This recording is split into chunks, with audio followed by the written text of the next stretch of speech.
You're listening to The Martin Houston Show on Tide 100.9 in Tuscaloosa.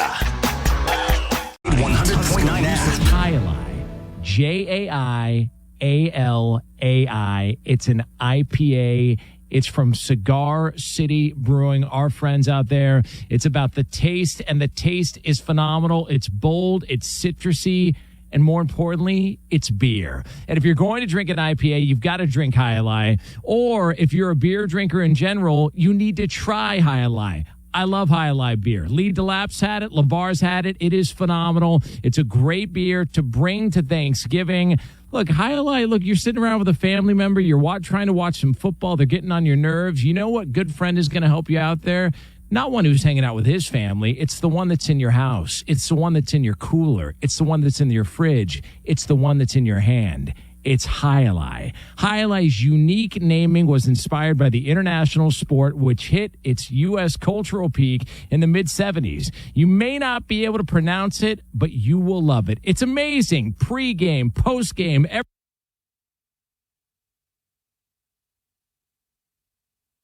Alabama 1st and 10 on the 12. Again, Houston. He's got a hole. He's over. Alabama touchdown. I'm just wondering if your listeners know how good a football player you were. I can still see you playing that fullback, knocking those players out of the way. And I believe I could have run behind you. Martin, I can remember when we came to summer and you were playing fullback up there, and I saw you in the weight room and watched you work out in the weight room. If you could pick up, you were strong enough to pick up the whole weight room. I wanted to pick it, and our running back coach didn't think it. Biggest mistake we ever made. The Martin Houston Show with national championship winning fullback Martin Houston, giving you 1 hour of intense, hard-hitting analysis from an insider's perspective. It's time for the Martin Houston Show on your home for Alabama sports. Tide 100.9 and streaming on the Tide 100.9 app.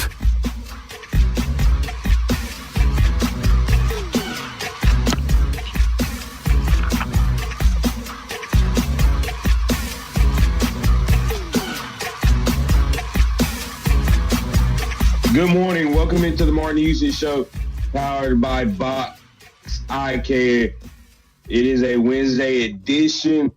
Today, we're going to switch things up a little bit because of Thanksgiving being tomorrow. We're going to do some recruiting as Bama is making headway on the recruiting trails. We'll complete this statement, how to effectively run the read option.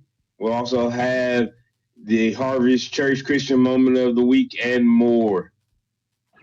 All right. Good morning. It is Thanksgiving Eve. We are so glad to have you up and Adam with us this morning. But kudos to Bama Hoops last night. Kudos to what X is going to talk about on the recruiting trail. X was out yesterday, so I'm going to get his thoughts on a couple things we hit on yesterday. I also want to dig a little deeper on the read option, and I think I figured out the solution. I may be too late to the table on what Sheridan needs to do, but I figured it out. I watched a guy who is absolutely electric with his legs, has a strong arm, and has probably the best running back in the last decade. And that running back is second in the league in rushing, and the quarterback is an MVP candidate. So the two can coexist if you know how to run the offense. So, yeah, we may get into that. We may get into a lot of things.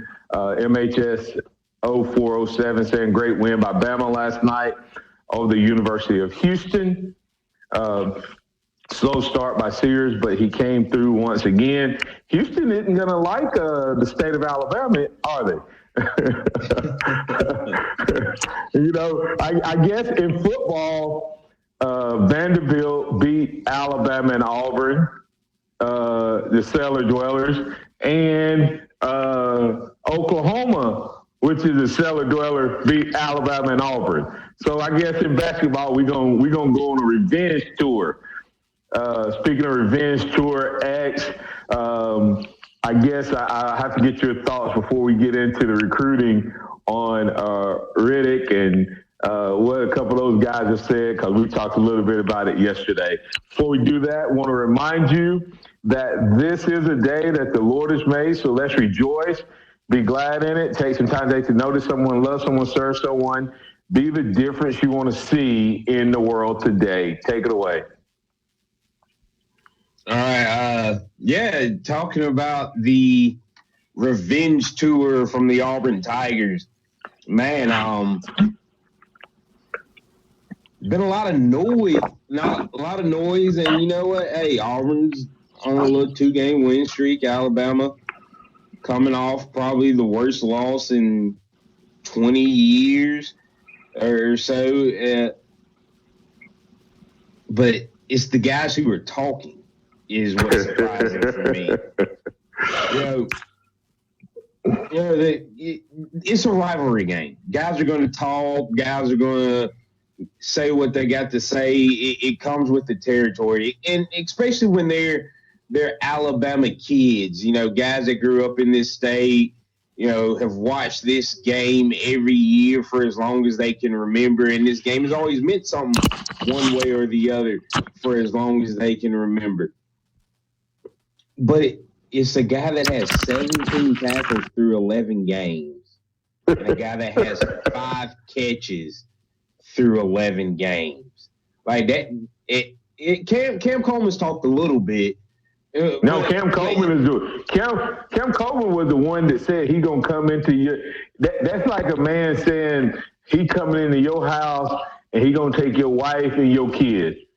That's what Cam Cameron said. I mean, that's pretty talking right there. He said, and have fun doing it. But he's played and has shown a little something on the field to warrant the talk, especially in the last couple of weeks. Best 2 games of his career for sure. But DeMarcus Riddick, dog, you got 17 tackles. You a backup. How often we gonna see you on Saturday? Perry Thompson, you decommitted from Alabama to go down to Auburn so you could play, so you could get on the field, show what you could do. Dog, you got 5 catches. You're not even averaging a catch every other game.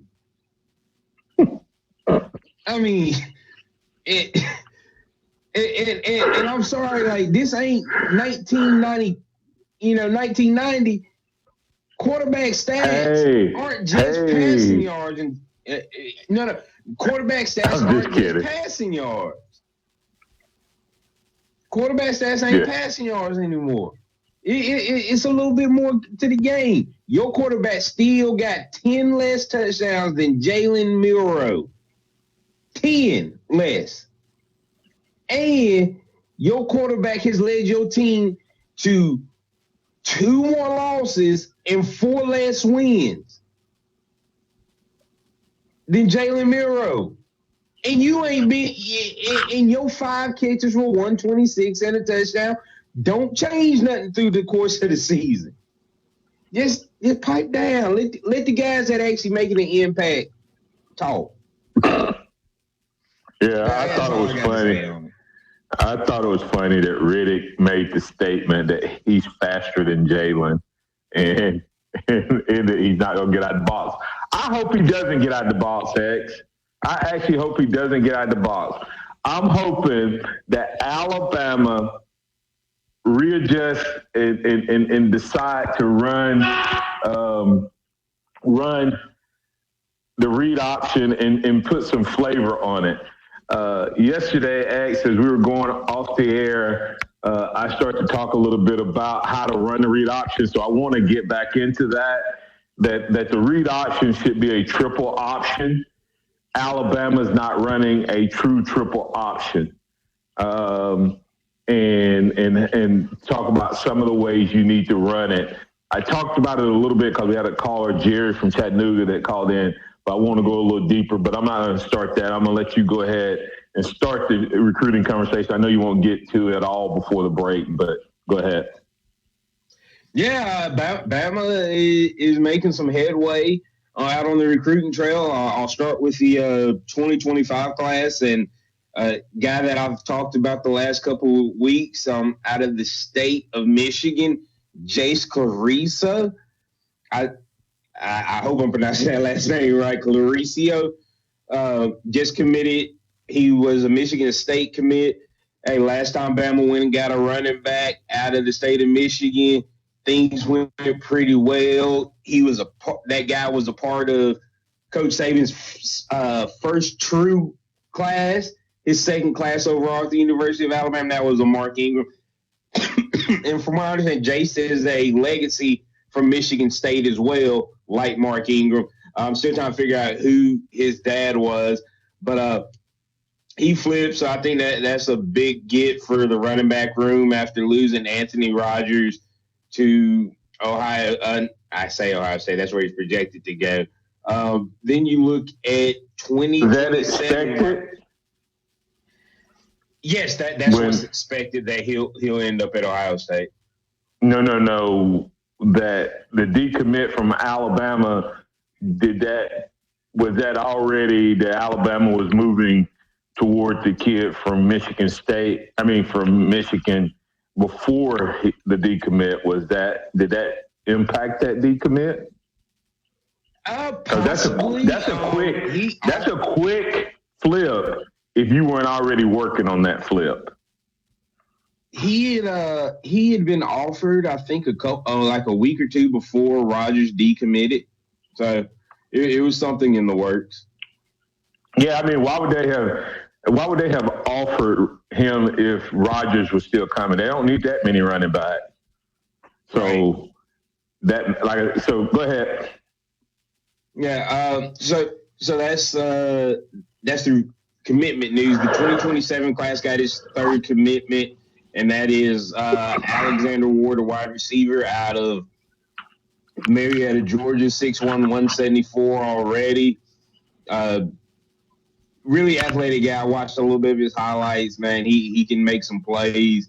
Then we've got some big visits coming in for the 2025 and 2026, 2027 class. You got Caden Prothro, number 42 overall player in the 2026 class.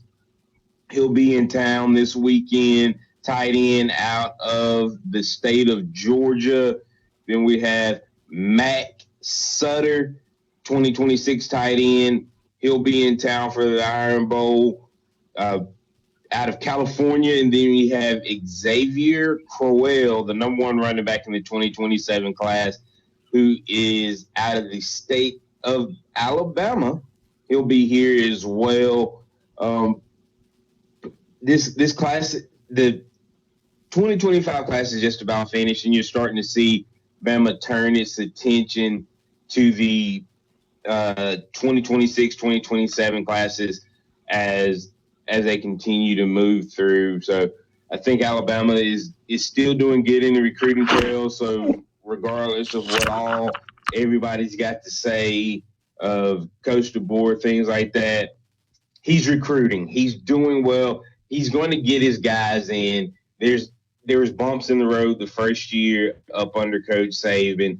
We were barely 500 that year. So don't quit on this, man, just because of we're not right where we were. If Nick Saban thought this team would be undefeated, winning the national championship, he'd probably still be on the sidelines this year. Yep, and if he thought he could get better coaches. So there we go. Will DeBoer need to do some evaluation of his staff? Probably so. Does he have everybody that he wanted? No. We know he had 2 go to Seattle. So lots and lots to talk about, and we'll have plenty of time in the offseason to talk about this coaching staff evaluation. There's still a chance that Bama gets in. We'll watch it. Did not get to watch the basketball game live, so if you guys have some updates on that you'd like to share, Bama did get the big win, 85-80. We'll talk more about that as they took down the number 6, number 7, based on which poll you look at, Alabama. Houston Cougars. Alabama, their playoff hopes aren't dead as they only fall to number 13. So more conversation around that. X, we'll be back on the other side. You listen to the Martin Houston Show with Martin and Xavier, powered by Box Eye Care. Tide 100.9 traffic.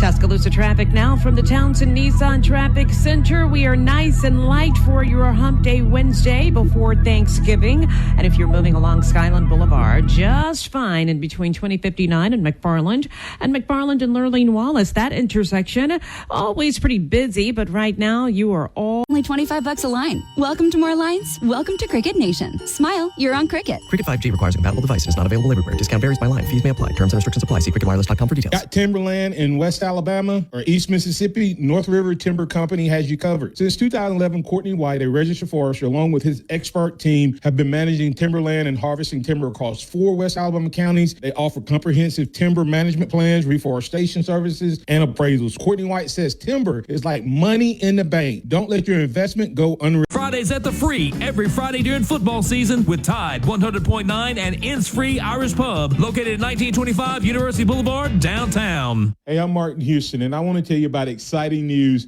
happening at Box Eye Care. They've moved to their new location, bringing you a brand new lab, stylish new frames, and a fresh look just for you. Enjoy their expanded frame inventory, competitive prices, and faster service, all with the same great level of service you've come to know and trust. Discover this full-service eye care at Box Eye Care's new location. With their in-house lab, they offer unbeatable value and one of the largest frame collections in town. Schedule your eye exam today and walk out with new glasses in less than an hour in most cases. Visit boxeyecare.com. That's boxeyecare.com, or call 205-342-0660. That's 205-342-0660. Visit them at 5003 Oscar Baxter Drive. That's Box Eye Care. Your vision, our priority. Tide 100.9 Tuscaloosa weather. A partly sunny sky today, the high 66. Becoming cloudy tonight, showers and a few thunderstorms arrive after midnight, the low 54. Thanksgiving Day tomorrow, cloudy with occasional rain, possibly a thunderstorm, the high at 63. I'm James Spann on the ABC 3340 Weather Center on Tide 100.9. It's 39 degrees in Tuscaloosa. It's time for the Martin Houston Show. With the same hard-hitting, no-nonsense approach in which he played the game, Martin will take you inside the locker room, down on the field, and across the goal line with his in-depth analysis.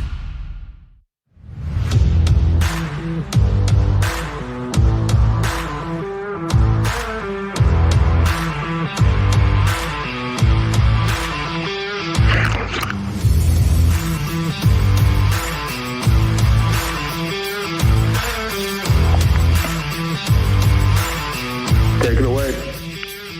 Welcome back into the Martin Houston Show with Martin and Xavier. We just wrapped up the recruiting conversation on this special Wednesday edition before Thanksgiving. We're going to talk about the college football playoff rankings. Kind of shocking to see that Bama is sitting at number 13. We kind of thought this might happen after being ranked 13th in the AP poll and coaches poll coming out of the weekend. What does Bama have to do Bama really can't do anything. They don't control their destiny anymore. But what do you think has to happen for Bama to get in?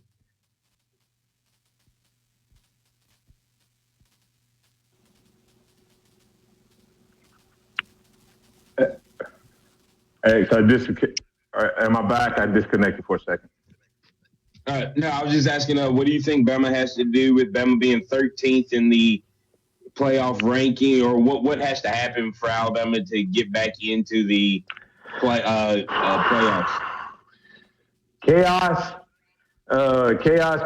Georgia Tech beating Georgia. We may jump. Tennessee losing to Vanderbilt. Either one of those two could possibly get us there, because that would, and of course we have to win. That'd be 9-3. And so we were talking about a bunch of SEC schools at 10-2. It'd be a bunch of SEC schools at 9-3. Georgia, Tennessee, Alabama, Ole Miss, and another one that could help Alabama is South Carolina beating Clemson, because that would put them at 9-3. The question then becomes, would South Carolina jump Alabama, even though Alabama beat them with the win over the number 12 Clemson Tigers, and the fact that they would be on like a six-game win streak? So would South Carolina be considered the better team at that point? They're not right now with 5 straight wins. So I don't know what would make it other than, like I said, the 12 Clemson team. But that would drop Clemson probably behind us, since they're just 1 game ahead of us with 1 more win. So that's a possibility. The only thing with that is number 15 and 16 X might jump us and push us down, because technically right now we're the number 14 team because of the Big 12 champion. Okay, so we need at least two teams to have some chaos. SMU, hey, X, can I be a hypocrite right now? Can I be? Chase, can I be? Do I have permission to be a hypocrite right now? Yes, you can. Okay, all right. I know I'm being hypocritical. The SEC championship game, if you lose it, you should be out.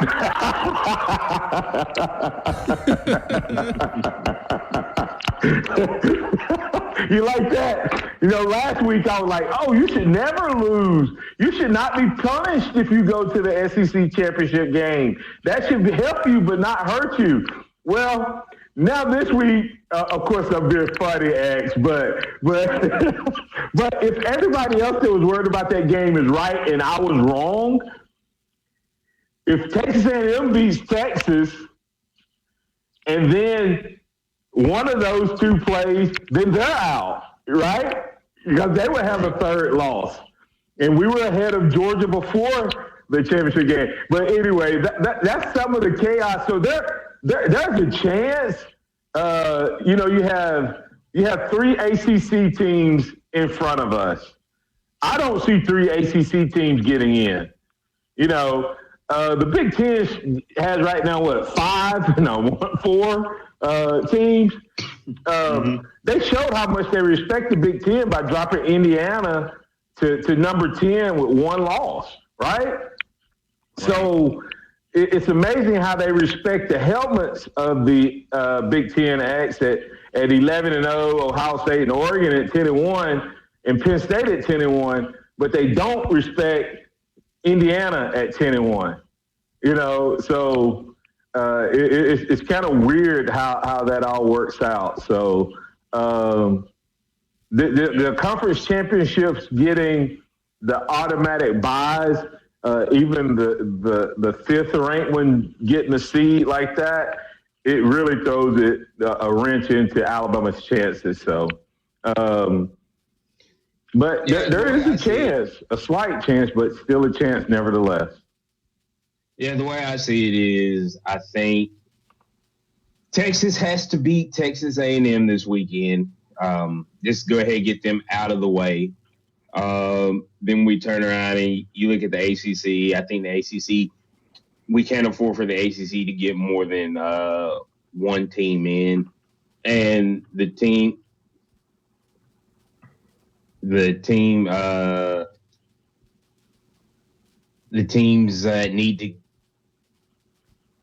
can lose this weekend is Clemson, and then you kind of hope that maybe Miami drops. Chase, I'm not hearing it, Xavier. Can you hear me now?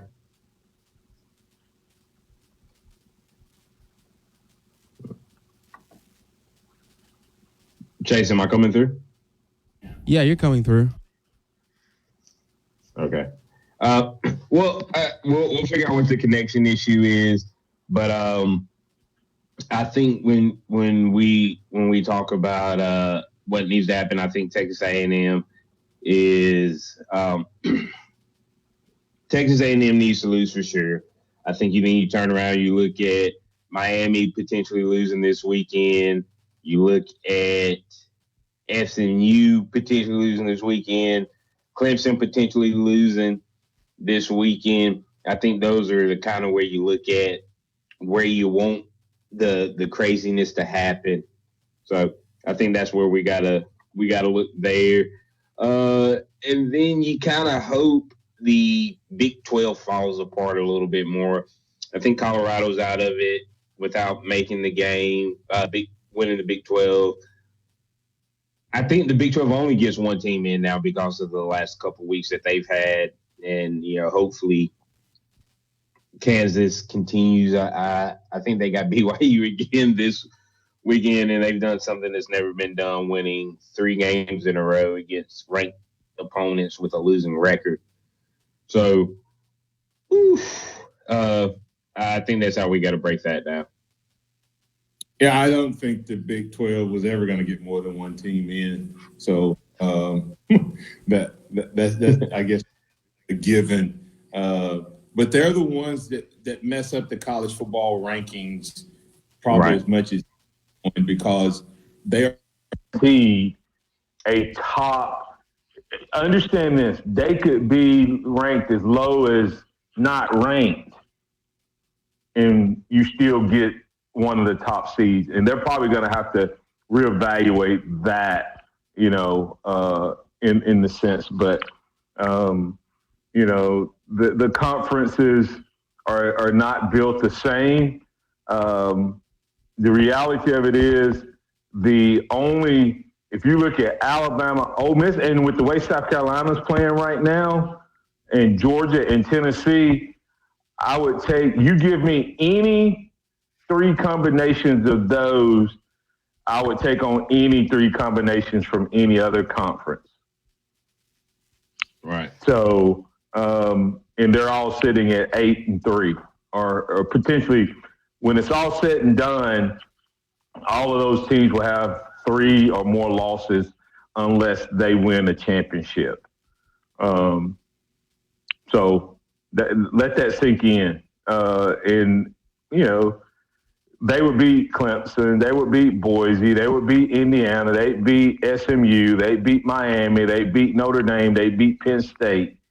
The only 2 that I would say that would and I think they could beat Oregon and Ohio State. So that's the only part about college football that they're going to have to figure out. Is like the NFL has a great system. They don't all play each other, but if you're the top of your conference, you get in. Your division, you get in. Even though there's overlap and mix up, so they do have a good idea of who plays who and who would beat who. But when you only play within your conference for the most part, and your conference is really good, I can remember times when it's not that case now, but when Dallas, Washington, and the Eagles were probably the 3 best teams in the league. But they had to play each other, and one of them would get in, the other 2 wouldn't. So it's unfortunate, but I still like this system better than what we've had, in the past. Well, the only way to change that is you can't do it. I mean, you'd almost have to get rid of conferences, or you'd have to make all of the non-conference games. But the only way you could do it is if you made every conference play one of their non-conference games against the other conference.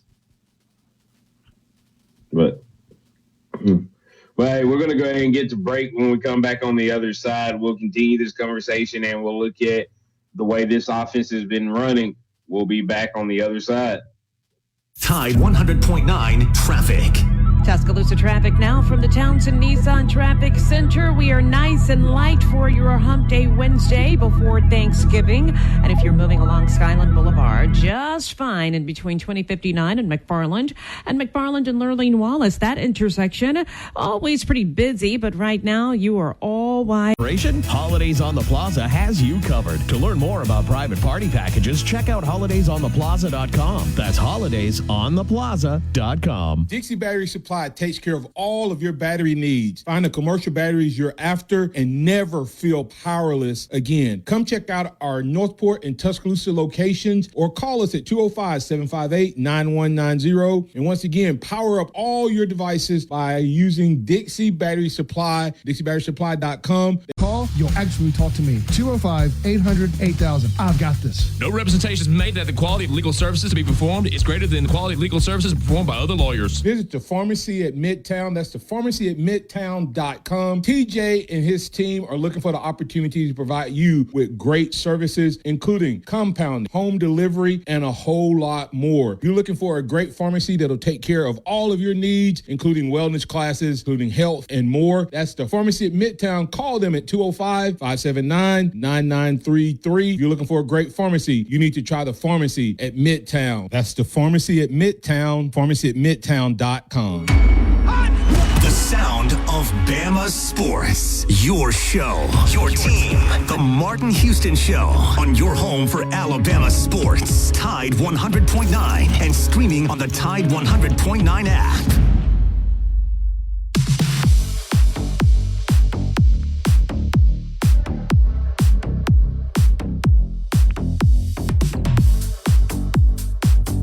Welcome back into the Martin Houston Show with Martin and Xavier as we kick off the second half. We're continuing the college football playoff conversation. And I think Curtis Moore II has a great point. He said if they're going to reevaluate how teams get into the playoff, i.e. the Big 12 teams, they better do it in a hurry before they go to 16 teams, which is right around the corner.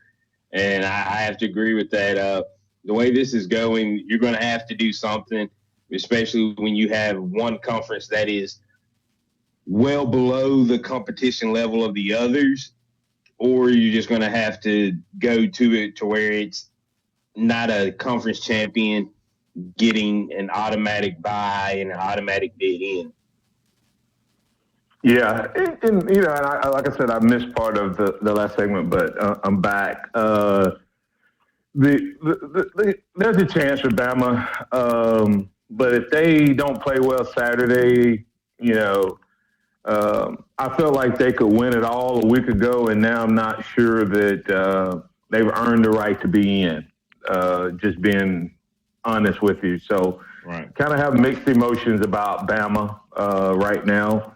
Want to see this team come out and play and execute because we're not going to have a home game. And this team has showed, other than LSU, absolutely zero fight. Well, I take it back. Wisconsin wasn't bad. But the last three road games in the SEC against quality opponents or not so good opponents, we have looked bad 3 out of 4 times. And so we're going to have to go on the road, neutral site, away from Bryant-Denny. Can this team play in that environment? I don't know. The LSU is a outlier to me because it was off of a bye week. And this coaching staff seems to have a really, really good ability to put in a game plan, but they don't seem to be able to put together a plan when the other team has a bye week or longer to prepare. Auburn's been preparing for this game since Vanderbilt. And I think they're going to come out, and run what Vanderbilt run. What's his name is just as good a runner as the kid from Vanderbilt, and he has better guys around him. Hunter. Go ahead. No, I was going to agree with Peyton Thorne. Peyton Thorne can run the ball, and he's as good of a runner, if not better than Pavia and Jackson Arnold when given the opportunity to do so. And then you look at their running back room. Jarquez Hunter is by far a superior running back than either one of those teams had. So it could get interesting. Not to mention we have better weapons on the outside. Yeah, we have to. And I think this game, like the SEC, means more. I think the Iron Bowl means more to Auburn, from top to bottom, roster to staff to everything. You know, not meaning there aren't guys who it means more to, but overall they have a bunch of Malachi Moores. You know, they have a lot more of those guys than we do. And so if the SEC means more and it makes us better, then Iron Mode meaning more to Auburn makes them not the better team, but it increases their chances of possibly winning this game on Saturday. Hey, so I want to talk a little bit about the read option, triple option, and why Alabama, what they're not doing. Okay, triple option, I started a little bit yesterday, so I'll quickly go through that. The triple option starts with the dive, okay? Now, you can run a dive play with the running back or the quarterback. Against LSU, we use a quarterback to run a dive play. Even though he was diving. He wasn't going outside. He was going up the middle, Jalen was. Arnold was running the dive play against us. He was, even though they flipped the order, they were checking the running back on the sweep or outside give or speed sweep, whatever you want to call it, and then coming back to the dive.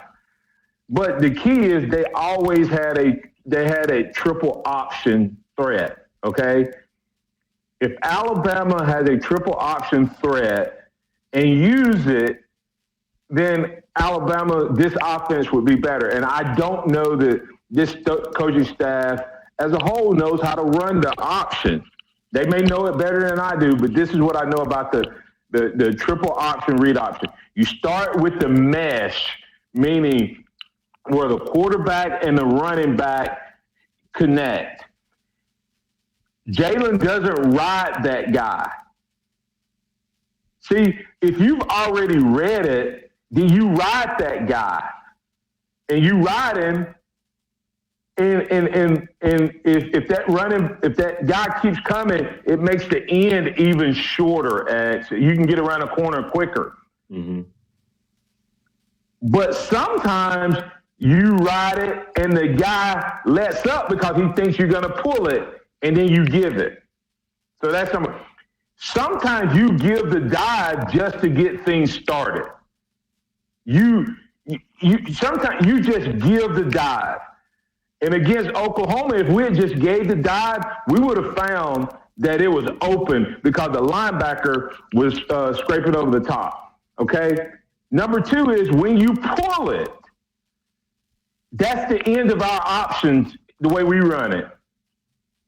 We don't have a running back coming out to be the pitch man. We don't have a wide receiver set up to get the little quick flip, or we don't have a guy going downfield. Remember, it's a run play, but on the option, the way you block the option isn't a drive block as much as it is cut blocks, and you can do it at the line of scrimmage where you do it just like an RPO.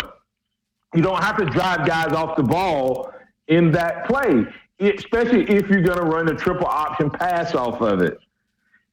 If we had sent the wide receivers down the field for the triple option piece of it, go back and look at how many times their DBs were at the line of scrimmage to tackle Jalen when he pulled it. I mean, we did not run. To send him downfield. If you run a slant behind it. That's what I'm saying. When I say down the field, I'm saying just release and turn around and expect the ball. But there was no third option, and it was obvious they were taking away the run, they were taking away the dive by design, and then they were playing and spying the quarterback keeper, which left the third option wide open if we used it, but we never did. We just never did. And sometimes you just have to and for those of you who may have missed it yesterday, the defensive coordinator I talked about, he said because of the angle that the defensive end is making the tackle, if you have a strong running back, which we do, we have two of them. One of them, I do think Haynes was hurt early in that game. The reason he didn't play as much, because Young came in and started playing early. He said even when that guy tackles the running back X, the running back's going to get 3 to 4 yards because the running back's going forward and that guy's coming from an angle. So even when he hits him, he's probably going to go forward. Yeah, and it can be a smoothly ran thing. It doesn't have to be anything crazy or anything fancy. But like you said, is the way they were crashing, man, if you just had a slant behind that, because that safety, because it wasn't just the linebacker scraping over the top. That backside safety was dropping down fast. And in worst case, it's a one-on-one situation, and that cornerback is seeing run.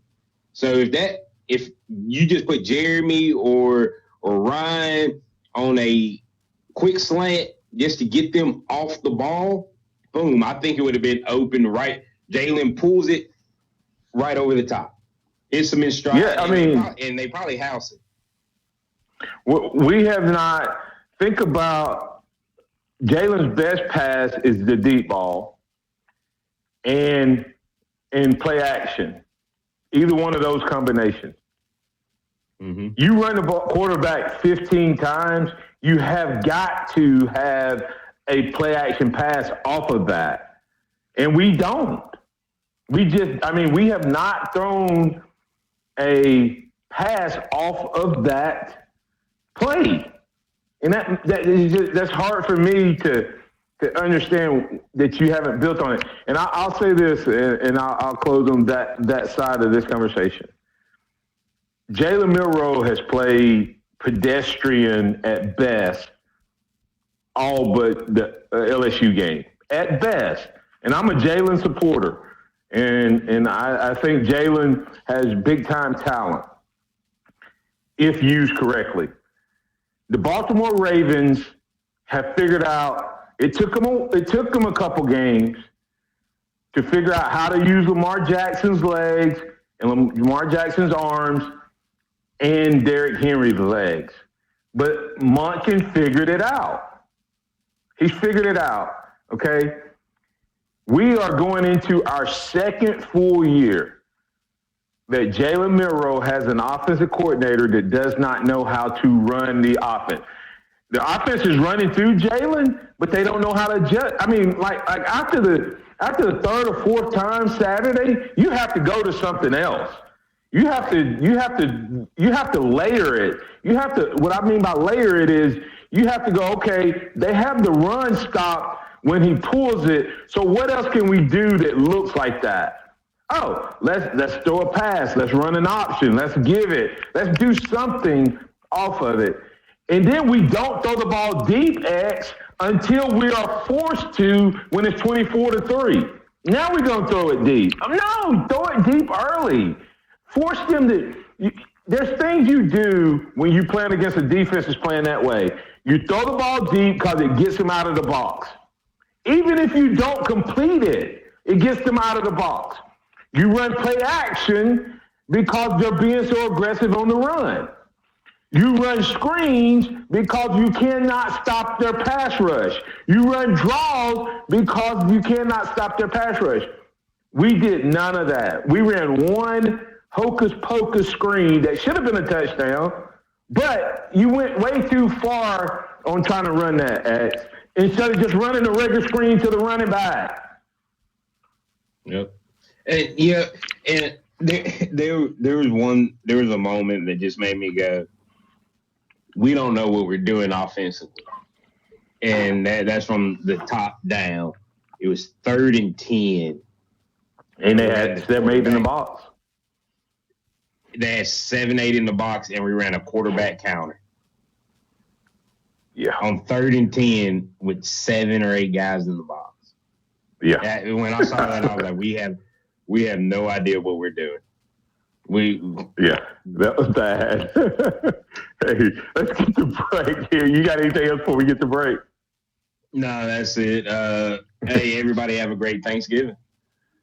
Yeah, Scotty Hollins will not be back. We'll be back on the other side, finishing touches on this edition, and I'll give you a short Thanksgiving message.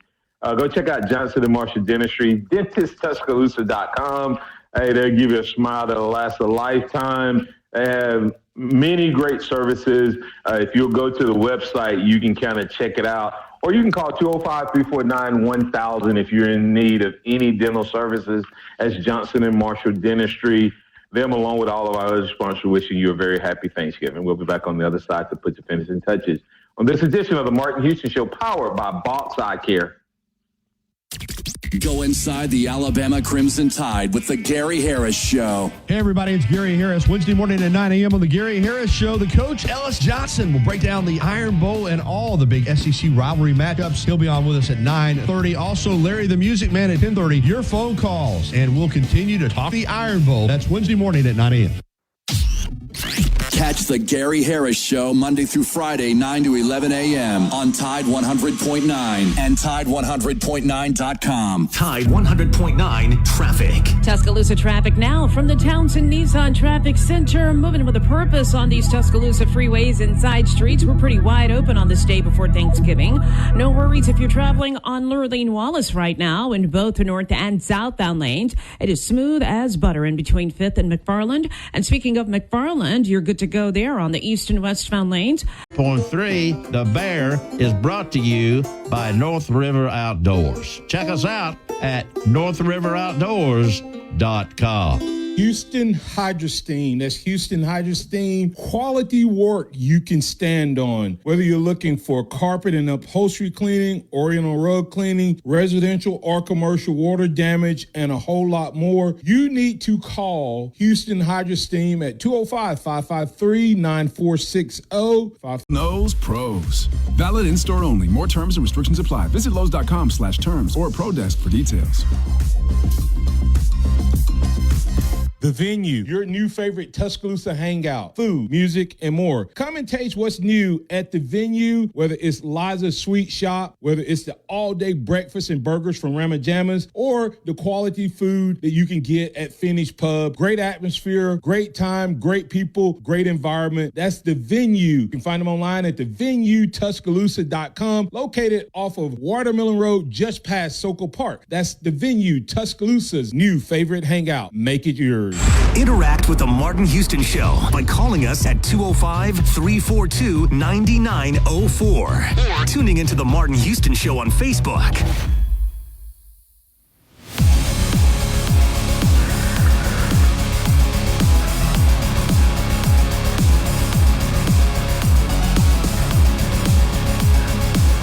Welcome back into the Martin Houston Show.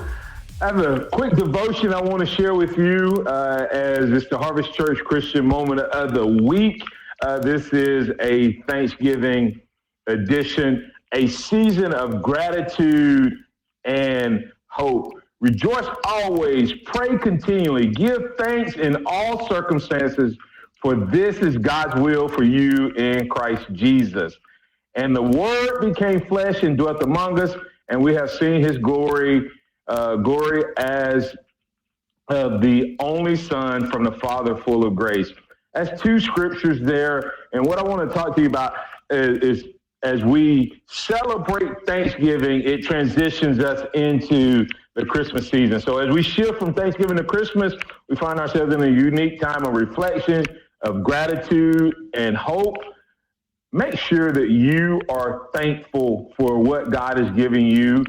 Take time to pause and give thanks for the provision, for the people, and for the promises that God has given you. While Christmas points us to the ultimate gift of Jesus Christ, the Savior of the world, let's not skip Thanksgiving as so many people seem to be doing right now. I am such a big proponent of Thanksgiving, because I think the attitude of gratitude is so powerful. It does so much when a person is grateful. They're just good to be around. They're great to be around. And sometimes I think we, during this time, we're all beginning to become guilty of it. We just want to get straight to Christmas. And listen, nobody wants to celebrate the reason for the season more than I do when it comes to Christmas and the birth of Christ, Jesus, the reason for the season. But I'm going to tell you, you're making a huge mistake if you don't understand the power of Thanksgiving.